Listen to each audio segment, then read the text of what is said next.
Good evening. Market Headlines is ready to provide you information from business and economy. And with me, Kezia Tuju, you're watching Market Headlines. Let's start Market Headlines. Finance Minister Sri Mulyani Indrawati stated that the G20 forum offers hope and serve as an navigation amid the crisis. She stated that the diversity and the dynamics of the G20 members can become a joint strength in responding to global issues.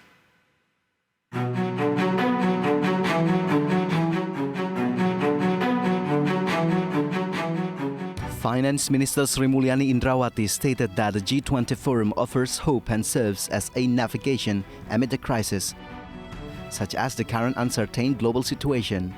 The minister noted that the world is currently in a state of recession due to various global challenges that may potentially weaken the world's economic growth, such as geopolitical conflicts, rising energy and food prices, as well as high domestic inflation in several countries. That the G20 is a beacon of hope that can help the world navigate the devastating wave of crisis we are facing. This belief is based on the G20's history of success in responding to the global financial crisis and more recently in delivering action during the COVID-19 pandemic. The complex global economic challenges cannot be solved by one country or by a group of countries acting alone. It requires collective action from the group that comprise 85% of the world's economy. Sri Mulyani said that these challenges cannot be faced by each country alone, since the handling of the turmoil necessitates multilateral cooperation, especially from the G20 group that accounts for 85% of the world GDP. The minister added that as the chair of the 2022 G20 presidency, Indonesia always seeks to encourage the spirit of cooperation, collaboration, and mutual agreement in discussing solutions to overcome global issues through multilateralism. IDX Channel report.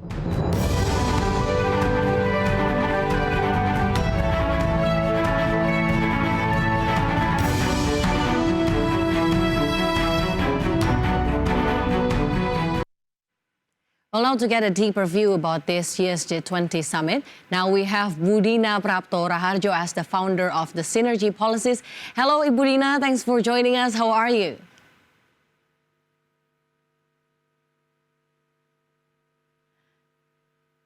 Ibu Dina, could you please unmute your audio? Okay. Good afternoon, everyone. Thank you for having me. Thank you, Budina. Thank you for joining us. Budina, Indonesia carries out the Recover Together and Recover Stronger tagline in the presidency this year, which is closely related to the economic recovery post-pandemic. Do you think this is still relevant, seeing the ongoing geopolitical tension and the potential of global recession? This theme of Recover Together, Recover Stronger was taken amidst the pandemic, COVID-19 pandemic.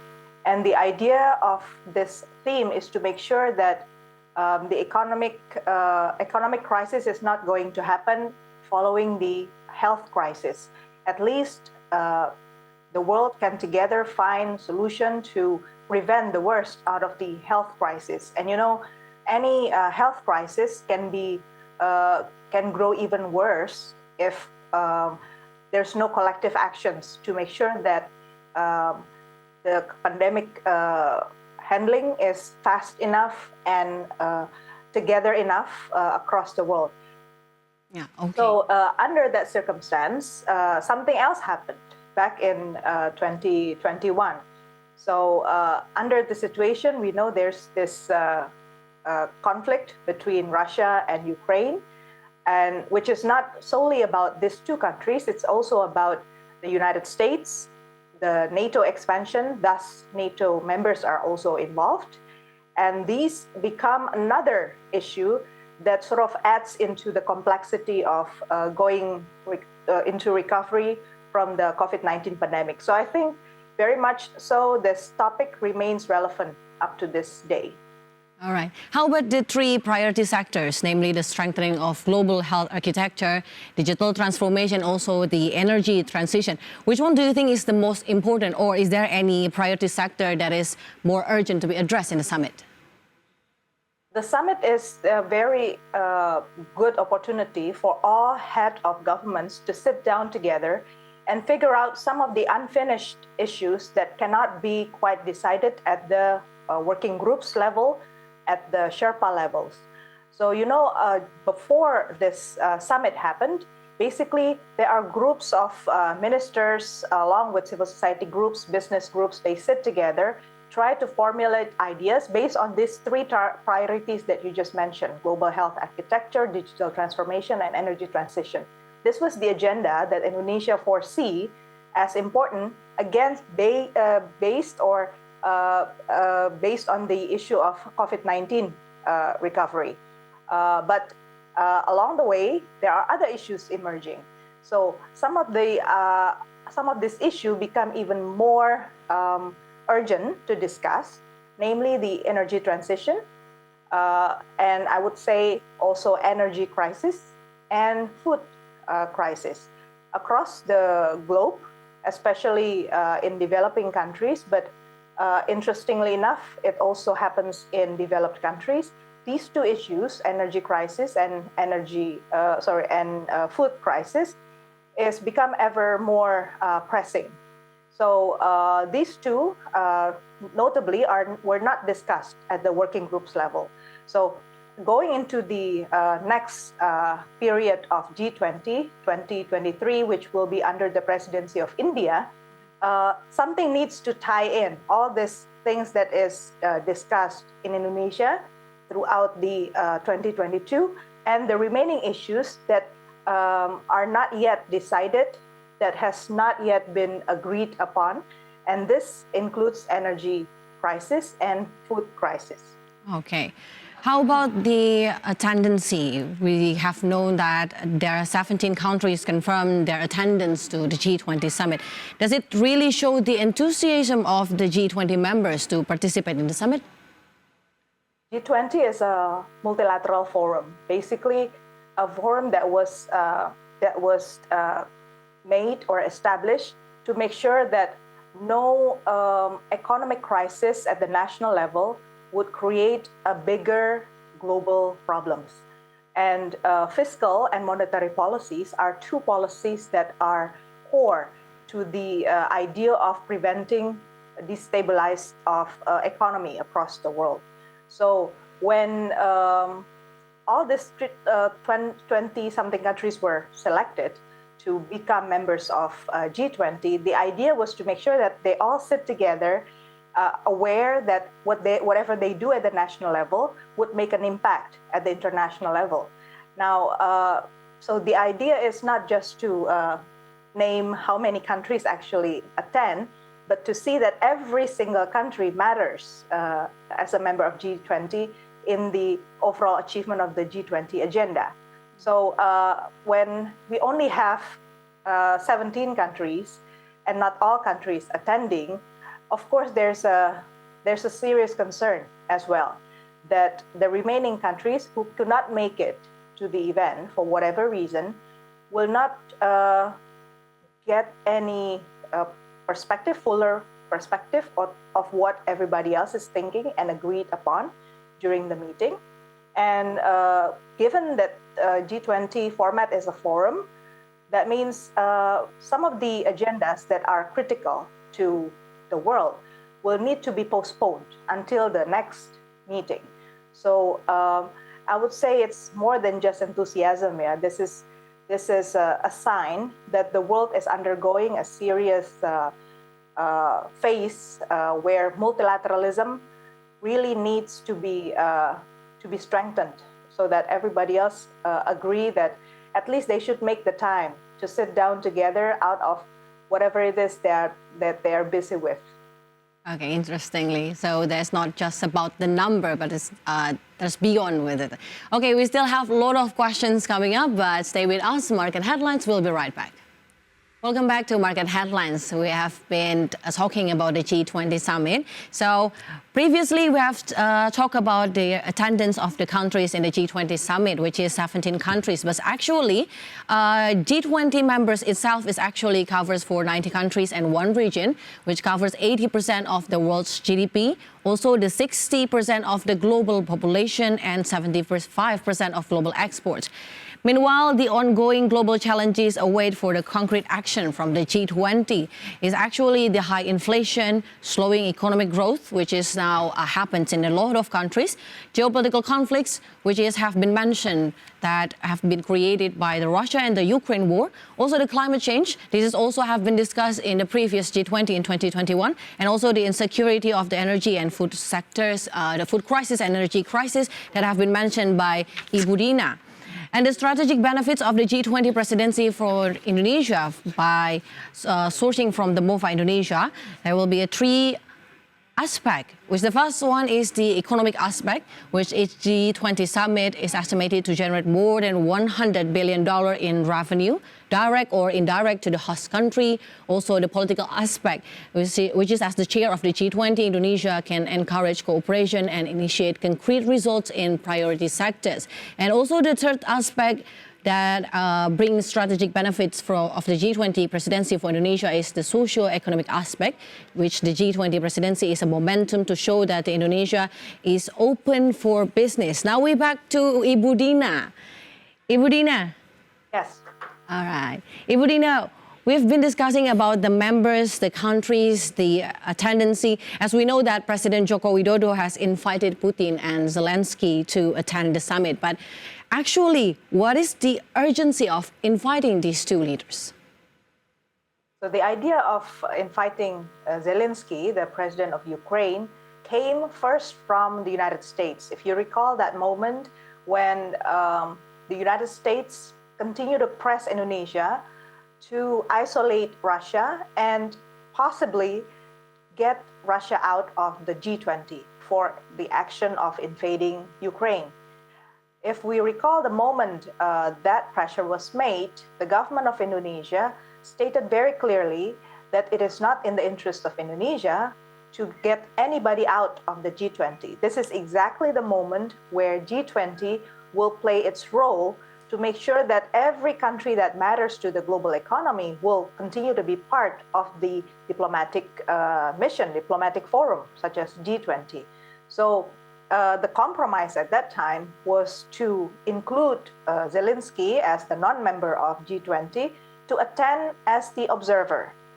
And so the fact that today Zelensky reported not coming, and then Putin from Russia is reported also not coming, actually shows that it has nothing to do about Indonesia. It's more about that these two countries are not ready to come together to a dialogue, to have a diplomatic solution to whatever it is they are disagreeing upon.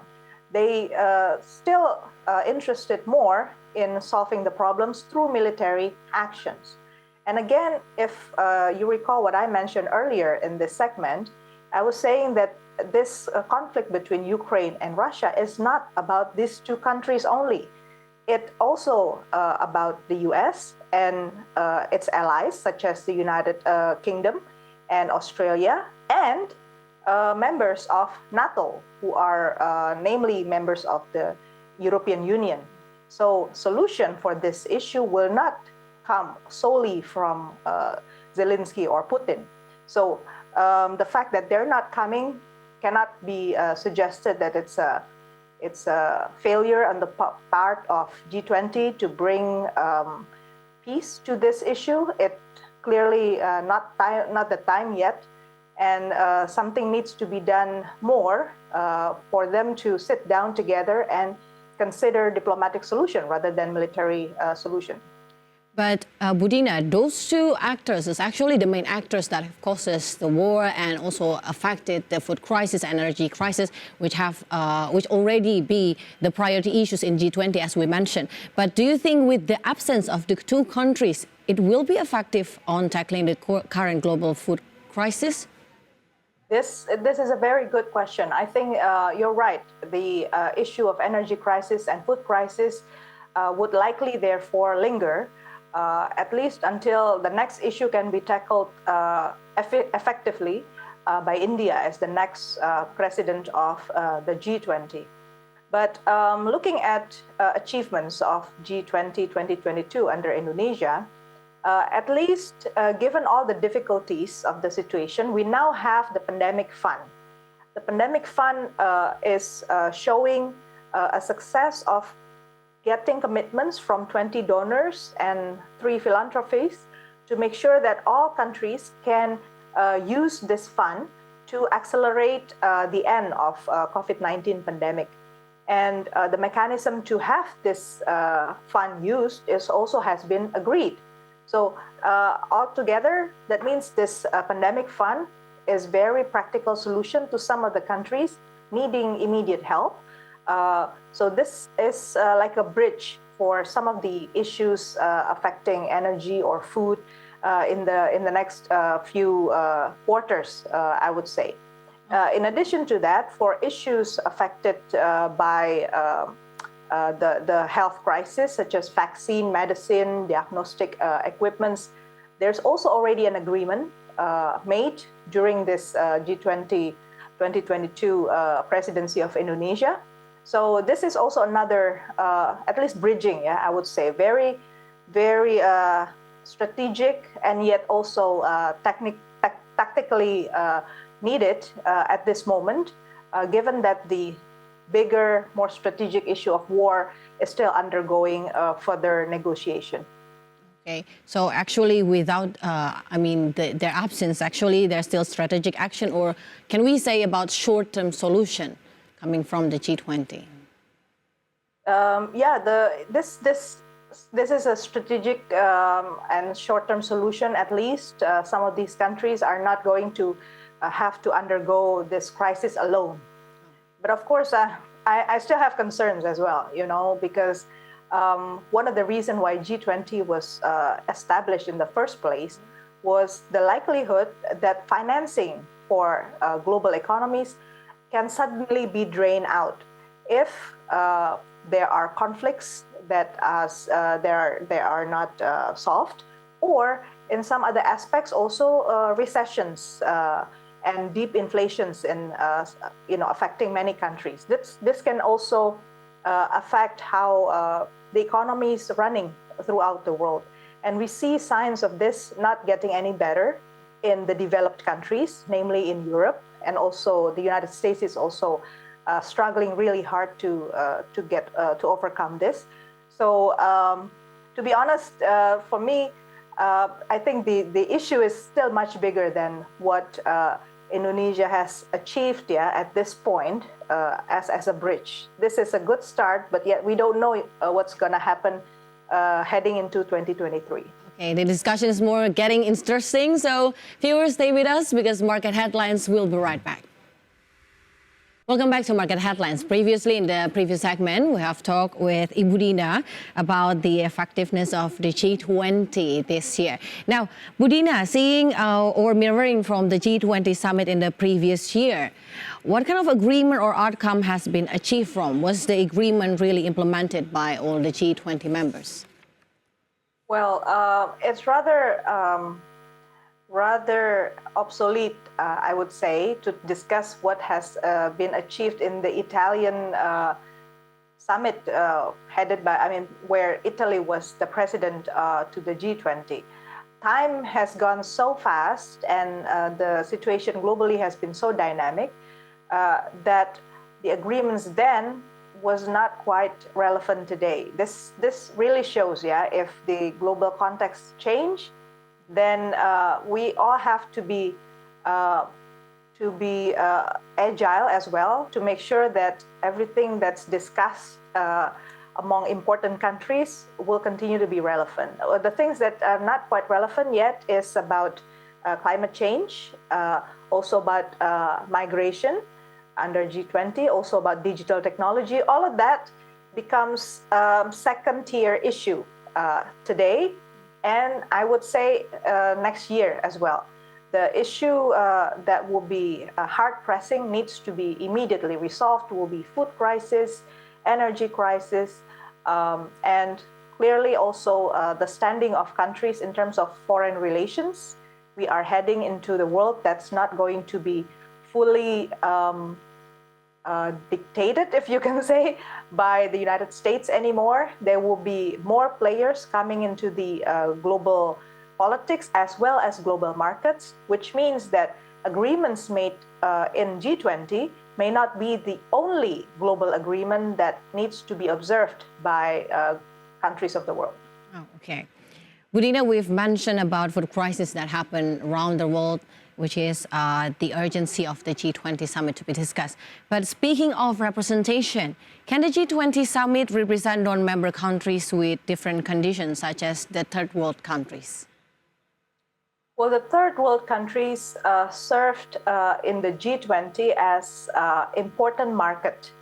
And market in the global capitalist world, where the G20 is reigning today, is very critical to make sure that the economy is going. It's as a motor to the economy, basically. If the market lose their ability to consume, then whatever it is that being produced by, let's say, China or Europe, or technology produced by America, nobody's going to buy. So if that happens, job will also be lost in those parts of the world, and the world will spiral into deep crisis. So the importance of developing economies needs to be given more attention. Actually, it's very critical to understand that the draining of financing for the global market is not just going to be sourced from the developed countries, but it will also come from the developing world. So it's just as critical to make sure that developing countries are on board on negotiation with the developed countries. Budina, before we close our very interesting discussion, Budina, G20 is not a permanent institution with headquarters, which the G20 works only allows the countries to define their common goals. Do you think G20 will have a potential solution next week, or will be it effective for these current issues ongoing globally? Well, this, as you say, it's a forum. The format is a forum. So the agenda that will rise, as well as will get agreements, will depend a lot on the ability and the competence of the president to chair and to make sure all member states can navigate through that negotiation. So next year, the chairmanship will be, the presidency will be under India, and then afterwards it will be Japan. As you can see, the political tendency, namely the foreign policy of India, is of a world attention at this point. It is taking a position that's not necessarily aligned with the US and its allies, not necessarily aligned also with China or Russia, but it has taken some policies to support the buying of energy from Russia. So at some point, this would show that a country like Russia will get certain leverage in the negotiation within G20 forums. So this will have an interesting dynamic next year, I would say. And this could be a critical year, because after that, Japan will be the ally of the United States. So whatever it is that Russia is trying to get, it will have to get it very soon next year. So next year will be another important round of negotiations within G20. We have to continue to pay attention to that. So we cannot just define the success of the G20 separating year by year, but it's actually a continuity. It's an ongoing process of making sure that the world is not losing its grip on economic agreements, preventing the worst out of every crisis that the world has to undergo. That's so interesting, but we have a limited time. Thank you so much, Ibu Dina. What a very fruitful discussion. And that's all for today. Thank you for watching. I'm Kezia Tuju. Thank you for watching Market Headlines. See you next week and have a nice evening.